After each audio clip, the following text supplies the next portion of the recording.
There were $1 trillion of subprime mortgages. These are mortgages that, no documentation, don't have to prove your income, very non-credit worthy. But there was a bubble mentality, a frenzy, and everyone, hey, buy a house and borrow money, fix it up, sell it for twice as much, walk away rich, and everybody was doing it. Mortgage default rates rarely get above 5%. 5% is really high in the mortgage market. So people were saying, smart people like Ben Stein, the financial analyst, but the central bank and others were like, well, okay, let's get crazy. Let's assume a 20% default rate, which has never happened, but just assume that's true. On $1 trillion of subprime mortgages, a 20% default rate would be a $200 billion loss, which was only slightly higher than the S&L crisis of the 1980s. Adjusted for inflation, it would have been a comparable loss. And the attitude was, well, we survived the 80s, we'll survive this. Yeah, it's bad, banks will take losses, stock prices go down a little bit, but we'll survive. What they missed is, yes, there was $1 trillion of subprime mortgages, but there were $6 trillion of derivatives. Yeah. That was invisible. So all of a sudden, 20% of that was $1.2 trillion. So you create derivatives out of thin air. Yeah. And there's no limit on how many you can have. They're off balance sheet, meaning give me the balance sheet of the company, I won't see them. You have to read the footnotes and then the information behind the footnotes. So non-transparent, unregulated, no limit on size. So the crisis was actually much worse than anyone realized. And then when it started to collapse, the contagion spread throughout the financial system. My point about 2008, it was because we did not learn the lessons of 1998 and we flew right into 2008. But once again, we have not learned the lessons of 2008, and we're going to fly right into the next storm. In 1998, Wall Street got together and bailed out a hedge fund. In 2008, the central banks got together and bailed out Wall Street.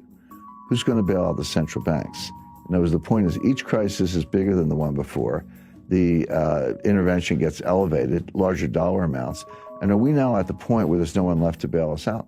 And one of the questions I'm asked most frequently is, okay, Jim, I kind of follow your analysis on how risk works and how complexity theory and capital markets, how that works, but where's the crisis coming from? What's going to be the catalyst? It's actually a long list. Now, student loans, there are $1.6 trillion worth of student loans. So this will go, and kind of this gets to your point, Francis, how do capital markets and money markets and Fed policy kind of leach into debt and deficits?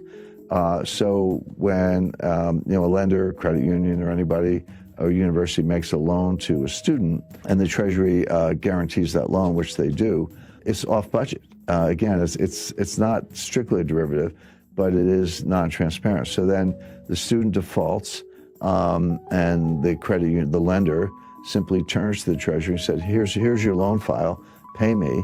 And the Treasury pays the lender because they've guaranteed the loan.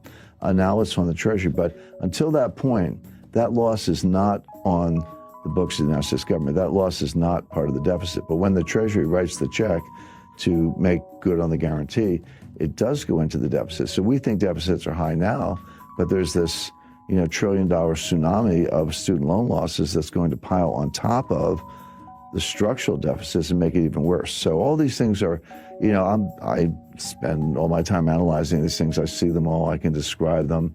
I can see how they're going to converge into a worse crisis. But in the short run, people either ignore them or they just don't know anything about them. But why would Bernie Sanders even suggest that? And by the way, he's not alone. I think the other candidates have, Elizabeth Warren and Joe Biden and Kamala Harris, one way or another, have suggested that they would do something similar, that we need student loan relief, and that ends up going onto the budget and onto the taxpayers.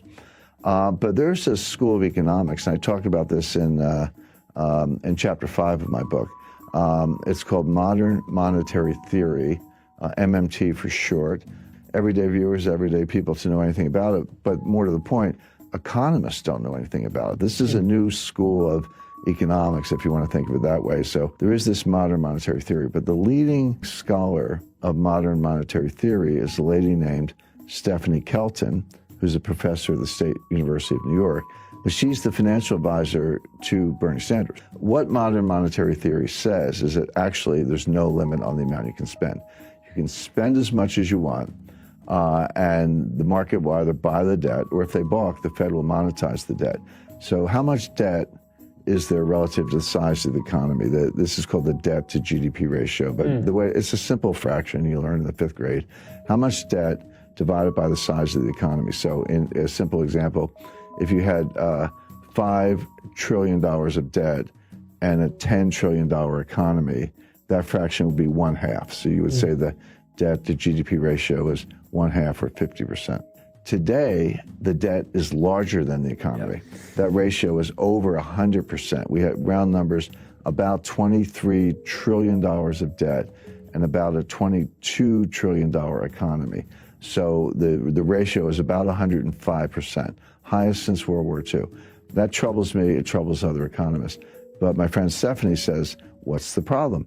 You could take it to 150%, 200%, 250%. By the way, that's where Japan is. Japan's at 250%. Greece is 175% or so. Italy's 135%. They're all still standing. Go to the Ginza, it looks like Times Square. So you don't see visible signs of stress. And here's the irony. Ben Bernanke would absolutely not agree with this theory, and he said so publicly. But Professor Kelton says to Bernanke, you proved our point. You were the one who took the Fed's balance sheet and quadrupled it from 800 billion to 4.5 trillion or so.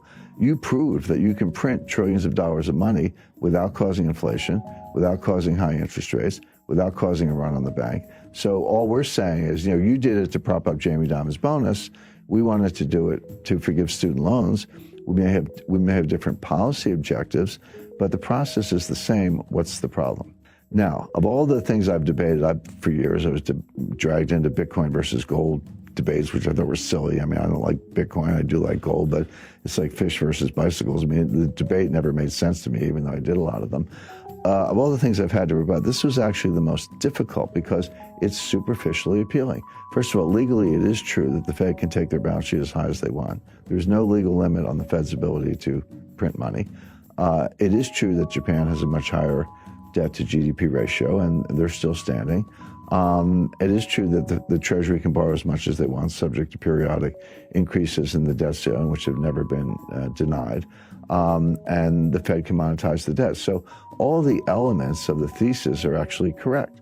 So how do you refute it? And the answer is that legally it can be done. And if your goal is to print a lot of money and forgive student loans or give a guaranteed job or guaranteed basic income, whatever it is, in theory you could do that. But there is an invisible psychological boundary, and this is what the modern monetary theorists don't understand, and I don't think Ben Bernanke understands it. There comes a time when people wake up and they say, I don't know what's going on here. I don't have a PhD, but get me out of the dollar. It doesn't, and so I'll buy gold, I'll buy silver, land, oil, natural resources, buy a new car, buy a house. Get me out of the dollar into something tangible, because I no longer trust the monetary authorities. I no longer trust the Congress. I can't believe that you're going to spend this much money without ceiling, without limit, without causing inflation. My inflationary expectations will go up. And the way to deal with that is to buy hard assets, starting with gold, but not exclusively gold. There, as I say, land, real estate, and natural resources. They're all good. They're all good substitutes. At that point, interest rates will skyrocket. All of a sudden, the bond market will have difficulty selling it. The president of the Congress could take away some of the Fed's independence. All of these assumptions could come crashing down very quickly, very unexpectedly, and that's the problem with the theory.